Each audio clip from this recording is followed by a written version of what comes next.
Hi, it's Matt, and I'm going to be talking about the company project box that all managers and assistants use. When the contents are replaced in a consistent fashion, they will serve you and the client well. The first thing you'll notice on the lid is a diagram of an ideal setup for a session. It's the manager's responsibility to choose the best spot to place the decision table. After that, everything else falls into position like hours on a clock.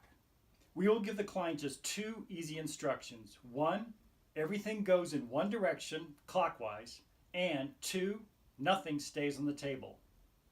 It's important that we set an example of never leaving items on the table as well. For that, we have the apron. Assistants should put their aprons on as soon as they get out of the car. Managers might leave their aprons in the box, but they should put them on pretty soon as well. Each apron holds a pad of super sticky Post-it notes, utility knife, and a retractable Sharpie. These items should never stay on the table. They should be kept in your apron.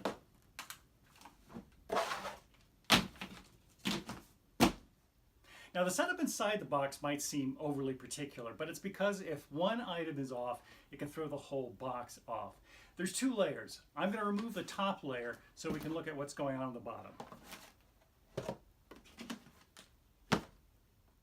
The first item to come out of the project box is at the back, these heavy-duty black contractor bags. These go over the lawn bag holder. Never use these for keep items or for donate items. These are just for trash. For the donates, we use these clear recycle bags. They're positioned right in front of the contractor bags, right in the middle. If you run out of Post-its or retractable Sharpies or utility knives, they're in this little toolkit, which is right at the front bottom of the project box. At the very back of the box is this blue plastic to protect a dining table, couch, bed, to create extra surface area. Leave a few minutes before the end of the session to fold this blue plastic neatly. Fold it on the table lengthwise. That way you always leave openings at the end. Reason for that is so that you can push the air out through the end. So you fold it like this.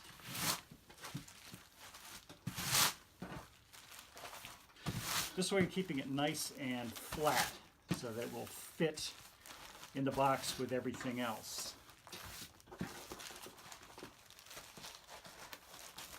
That's it, nice and flat. Between the blue plastic and the contractor bags is this envelope.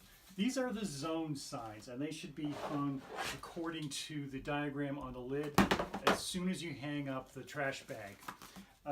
They are held up with blue painter tape to protect the walls, which is kept just to the side of the contractor bags. Take a moment to make sure these zone signs are hung neatly and level, so that it looks like it was hung by a professional organizer. And refer to the diagram on the lid to see where all these signs should go. Sometimes we need packaging tape. That's down here too, just to the front side of the toolbox. We've also got some safety items in front of the blue tape on the bottom here. We've got a first aid kit.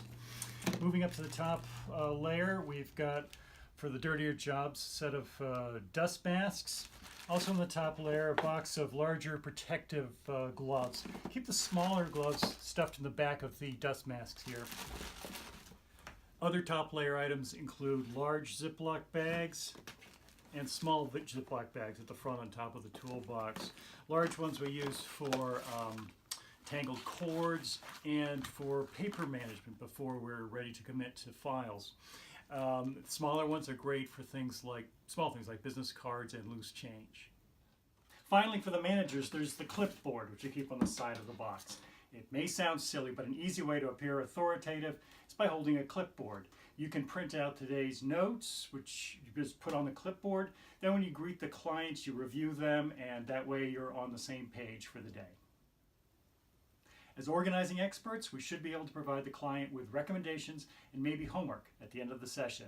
Fill out this recommendation sheet, take a photo, and leave the client with the original. Send the photo in, and you will have completed a major part of the CHIPS report. Keep this laminated organizing map on your clipboard. It shows the client our full services and where we are in the organizing process. It's useful when the client gets ahead of herself. Then keep the clipboard inside your box with the organizing map facing out. Assistants, it's your responsibility to keep an eye on the supply level. If you see an item getting to 1/3 or less, write it down on a post-it note. Hand that note to the manager at the end of the day. For example, large zips, package tape, 3 Sharpies. The manager gets this and includes it in her CHIPS report to the office, and we will make plans to replenish. If you forget how the components of the box go together, there is a diagram underneath the lid.